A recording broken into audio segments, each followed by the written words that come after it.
शर्मा जी पंजाब से।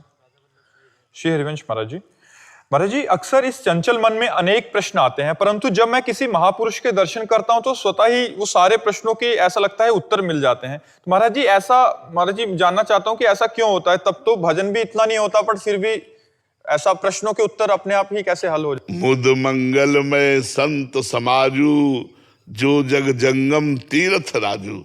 संतों का जो समाज, जो भगवान को वास्तविक भजते हैं, वो मूर्तिमान तीर्थराज है। उनके दर्शन संत दर्श जी में पातक तरई। संतों के दर्शन मात्र से पाप नष्ट हो जाते। संतों के दर्शन मात्र से अच्छे मार्ग में चलने की प्रेरणा होती। संतों के दर्शन मार्ग से गलत मार्ग से घृणा होने लगती। क्यों? क्योंकि वे सच्चिदानंद भगवान में निरंतर लगे रहते हैं, अपने चित्त को लगाए रहते हैं। तो संतों के सामने जाना और उनके सामने बैठते ही सब कुछ भूल जाना, केवल भगवान याद आना, यही तो संतों की महिमा है। अगर हम उनकी बात मान लें, उनकी आज्ञा पे चले, तो इसी जन्म में हमें भगवत प्राप्ति हो जाए, इसी जन्म में हम कृतार्थ हो जाए। गृहस्थ विरक्त भगवान ये नहीं देखते। भगवान देखते प्रेम। देखो, दंडकारण्य के ऋषि विरक्त हैं सब, और मैया सबरी के प्रभु बेर पा रहे, ना किसी ऋषि के यहाँ गए, किसी ऋषि के यहाँ नहीं गए। प्रेम, सबसे जोर का प्रेम सबरी मैया का, तो भगवान दंडकारण्य में सबरी मैया के पास गए। सबसे जोर प्रेम सुदामा का, तो भगवान उनके तंदुल पा रहे। सबसे जोर प्रेम विदुरानी जी का, तो भगवान केले के छिलके खा रहे। प्रेम, भगवान गृहस्थ विरक्त नहीं देखते, प्रेम देखते।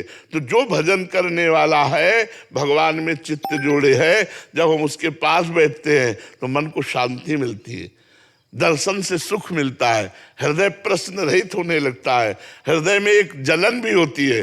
संतों के दर्शन से एक जलन भी होती है, मैं गलत कार्य करता हूं, अब नहीं करूंगा, ऐसा आने लगता है संतों के दर्शन से। इसीलिए संतों के दर्शन करने लोग जाते हैं कि भगवान के प्रति हमारा उत्साह बढ़े और गंदे बातें हमारे अंदर से हटे। ये संतों के दर्शन से, उनके संभाषण से प्राप्त होती है।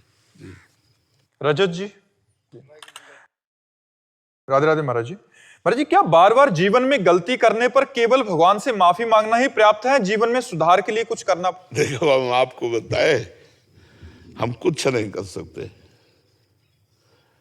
सब लोग बैठे हो, हमारी बात ध्यान से सुनना, हम कुछ नहीं कर सकते। एक बार गलती होती है, हम कसम खाते हैं, फिर वही गलती हो जाती है, फिर हम रोते हैं, फिर वही गलती हो जाती है। हम भगवान से प्रार्थना करें और नाम जप करें, वही हमें बल दे सकते हैं। दूसरी बात, हम तो अपने को नहीं देखा कि हम गलती छोड़ पावे। हम अपनी बात कहते हैं अपने हृदय की, कि हम गलती छोड़ पावे, इतना समर्थ हम अपने को नहीं देखा। भगवान ने छुड़ा दिया, ये हमने देखा। हम नहीं छोड़ सकते। हम तो आज प्रयास करते हैं और 10-5 दिन बाद फिर गुड़िया की उसी में गिर जाते हैं। लगा कि हम निकल गए, महीना 2 महीना, साल 2 साल, और फिर उसी में गिर गए। तो निकाल सकते हैं तो भगवान निकाल। हम प्रयास करें, आलसी होकर न बैठे रहें, प्रयास करें। अगर निकल पाओगे तो भगवान की कृपा बल से निकल पाओगे, अहंकार बल से नहीं निकल सकते। माया के छोटे छोटे दोष ऐसे हैं जो, अब एक आप तमाकू खैरी, अगर आप उसे खाते हैं ना, छोड़ना मुश्किल पड़ जाएगा। चाय, बीड़ी, सिगरेट, छोटी छोटी चीजें ऐसी हैं कि लगेगा हम इनके बिना जी नहीं सकते, नहीं लगेगा। छोटी छोटी चीजें ऐसी हैं, हमें बांध लेती हैं, जो हम निकल नहीं पाते। भगवान कृपा करे तो छूट जाए। तो छोटे छोटे विषय में, एक खेत यहां जोत रहा है और दूसरा आधा किलोमीटर दूर जोत रहा है, और खैनी खत्म हो गई है, तो आधा किलोमीटर चल के जाएगा। ए भाई, इतने बड़े बड़े भोगों का त्याग करना, विषयों का त्याग करना तो बहुत कठिन बात है। हम छोटी छोटी बात नहीं छोड़ सकते। तो हमको तो यही लगा कि भगवान की कृपा से ही भोगों को छोड़ा जा सकता है। इसलिए नाम जप करो और भगवान से प्रार्थना करो। वैभव जी महाराष्ट्र। राधे राधे। महाराज जी ईश्वर का वास कहाँ है? सर्वत्र। सर्वत्र। कोई ऐसी जगह नहीं जहां ईश्वर का वास न हो। मुर्दे में भी ईश्वर का वास है। एक जो भागवत पढ़ते हैं, कभी सुना हो भागवत, वेन की कथा। वेन के मरे हुए शरीर से भगवान का अवतार हुआ, पृथु और अर्ची अवतार। पृथु और अर्ची अवतार मुर्दे से हुआ, वेन के मुर्दे शरीर से। तो कोई ऐसी जगह नहीं जहां प्रभु न हो। आप हमें बताओ कि कोई जगह है ऐसी जहां प्रभु न हो। सर्वत्र भगवान है। हिरण्यकश्यप को यही संशय था, बोले कहाँ है तेरा हरि? तो कहा खड्ग में, खम्भ में जिसमें मुझे बांधे हो, तुम में, हम में, सर्वत्र मेरा हरि विराजमान है। तो एक घूंसे का प्रहार खंबे पर किया, कहा तेरा हरि? तो बस प्रहार करने वाला ही था कि प्रकट हो गए महाराज।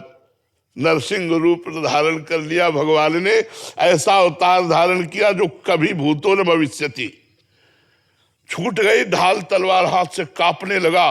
वो रुद्र रूप भगवान का भयंकर नरसिंह रूप, और दहाड़ मारी तो त्रिभुवन कांप गया। खंबे से भगवान प्रकट हो गए। नामदेव जी ने भाव किया तो कुत्ते से भगवान प्रकट हो गए। सुना है ना कथा? तो भगवान सर्वत्र है। हम जहां से भाव करें वहीं से भगवान प्रकट हो। और भाव न करे तो भगवान में भी भगवान नहीं दिखाई दे रहे थे दुर्योधन को। दुर्योधन को भगवान में भी भगवान नहीं दिखाई दे रहे थे। और भाव करे तो कण कण में भगवान है। कोई ऐसी जगह नहीं जहां भगवान ना हो।